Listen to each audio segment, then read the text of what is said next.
Time now for the sports, and Kenya Pipeline's women's volleyball team successfully retained the Kenya national volleyball title after edging out rivals Prisons on the final day of the national playoffs in Makande Gymnasium in Mombasa.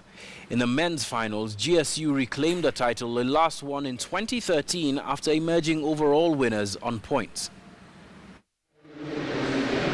Makande Gymnasium in Mombasa hosted the clash of the Titans as different teams battled out to win the title as the national volleyball playoffs came to a conclusion. 2013 champions GSU were out to reclaim the title they lost to Prisons last year as they took on Ulinzi.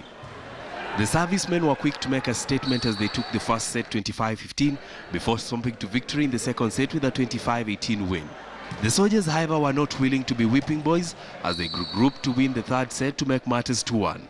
With the title within sight, GSU gave a show that saw them win the fourth set 25-19, reclaiming the title that eluded them last year and also bidding farewell to some of the squad members who are set to retire. Nashukuru for the win, and I'm ready preparing for the club championship. I know next year maybe April, and I'm ready for that. All teams were a challenge for me. So I knew all teams from Prisons, KDF, to KPA were good teams. Having won like 8 times, like 7 in a row, losing 3, is okay. I feel so good. Sasa hii nikifikiria kuretire is okay. In the ladies' tie, rivalry was renewed as 2013 champions Prisons took on the defending champions Pipeline in a heated final. Prisons were quick off the serves as they claimed the first set 25-19. Pipeline were, however, not deterred as they regrouped to win the second set 25-12 before shoving aside Prisons 25-19 in the third set. Despite Prisons setting off on the right foot in the final set, Pipeline portrayed their resilience as they came from 16-11 down to successfully retain the title with a 27-25 win. Robinson Okenye, KTN Sports. Ezekiel Oduor was the winner of the second edition of the Ace Africa 10-kilometer road race, which was held at Gormata and Bondo this weekend.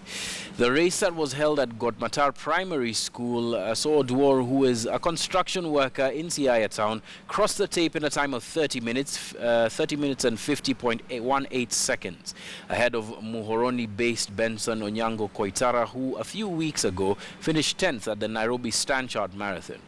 Amos Anayo came in third ahead of Vincent Ochieng, and Lilian Atieno Odira from Migori retained the women's title in a time of 40 minutes 44.42 seconds ahead of Evelyn Atieno and Marceline Ngesa. The annual Ace Africa Road Race attracted other categories.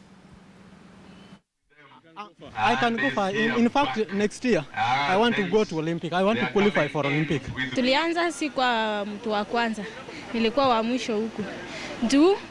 Ukienda ile line ya mbele wanakuangushanga, so nikaanza na line ya nyuma, nikaendelea nikafika kitu kama 1 kilometers, nikaanza kuvuka.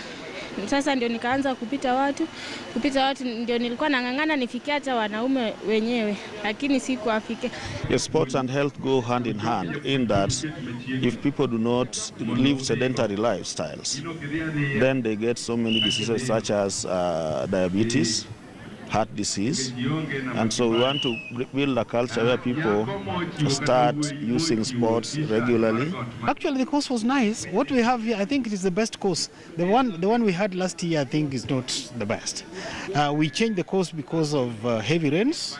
There's a portion that is flooded, so we had to go again the opposite direction, which turned out to be one of the best courses actually. I would recommend that we use the same next year. Still on athletics, Winfridah Moseti and Fredrick Morang'a today clinched the women's and men's titles during the Kisii 10-kilometer road race. Winfridah Moseti, winner of the Madoka half marathon, crossed the finishing line in a time of 32 minutes and 26.19 seconds. Ruth Bosibori finished second as upstart dolphine omare finished third. Fredrick Morang'a upset the favorites to win the men's title in a time of 28 minutes, 38 seconds and 10 milliseconds. He was closely followed by Justine Moseti, who, while Robert Sawoyo took the third position and Benson Nakeri came